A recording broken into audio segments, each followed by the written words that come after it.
As we move forward, we continue to analyze data and seek advice and counsel from our healthcare professionals.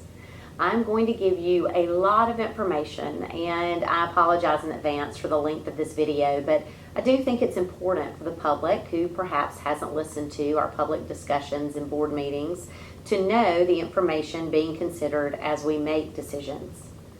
I met with Bill Henning and Dr. Paul Levy on Tuesday to discuss hospital occupancy and plans moving forward. It was reported on social media that the hospital has no available beds. Bill Henning explained the situation as very fluid. There are beds available today, but for periods of time where beds have been tight, patients have still been accepted and will continue to be. Patients are moved between ICU, step-down, and regular rooms and the emergency department every hour, so the capacity issues change hourly. Baptist Hospital North Mississippi has not found itself in a position to have to divert patients, and Bill stated that the hospital is able to provide care to everyone in our community at this time.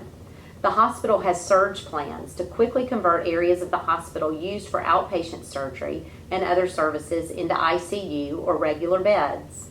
They can add an additional 40 to 50 beds to the hospital's capacity if needed. Anyone needing healthcare services should go to the hospital. The hospital credits some of the increases in ICU patients to people putting off needed health care in April and May until it was too late due to their fear of going to the hospital during the pandemic. The hospital is stretched, but they are not in crisis mode. The hospital usually operates at about 30% total patients from Lafayette County and 70% from outside of Lafayette County. They have fluctuated between 30 and 40% Lafayette County patients over the past few weeks. Bill stated that the hospital does have a large number of COVID-19 cases right now. The long-term facilities that have had outbreaks in recent days have contributed to that increase greatly. We've moved forward with data-driven decisions over the past few months, and I want us to continue to do so.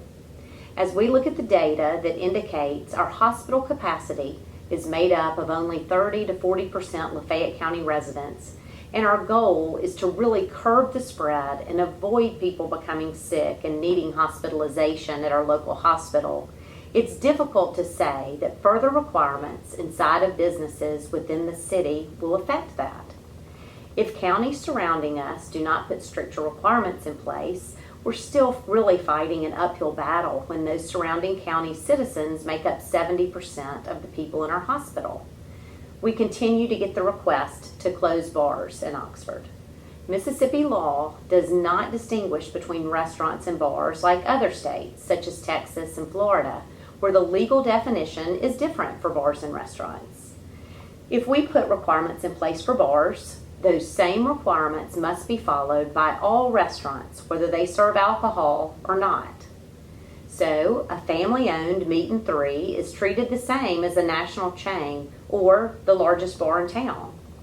As a board, we believe that enforcement of the requirements in place is key.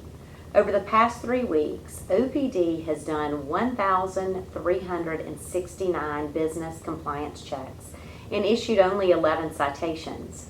This certainly demonstrates that most businesses are doing what they can to protect their employees and the community, and we so appreciate it. The board has discussed the issue of closing bars and restaurants earlier than 10 o'clock. The board's decision to leave restaurants open was based on the fact that it is safer for students to be seated in bars and restaurants, socially distanced, than it is to see huge house parties all over town. We do, of course, realize that both will still happen, but we believe the restaurant setting is preferable. Understand that bars are required to have all patrons seated at tables of no more than 6 people. They must be 6 feet in between tables. No one is allowed to stand up and visit. No one is allowed to sit at a bar that is utilized to make drinks or food. We are enforcing our group gathering restrictions very strictly. OPD issued 4 citations for violating social distancing and size of group last night. We are setting the expectations of our community by addressing these issues immediately. Know that social gatherings are limited to 10 people inside and 20 people outside, and we will do all that we can to make sure these requirements are followed.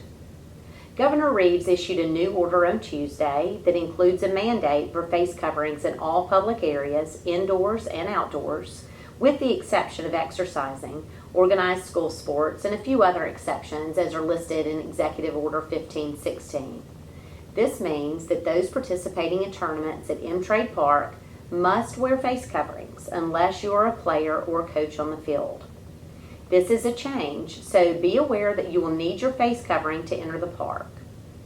As the board considered other restrictions for businesses where there is close contact and where face coverings are allowed to be removed, such as indoor dining and gyms and salons, the balance of lives and livelihoods was at the forefront of the discussion.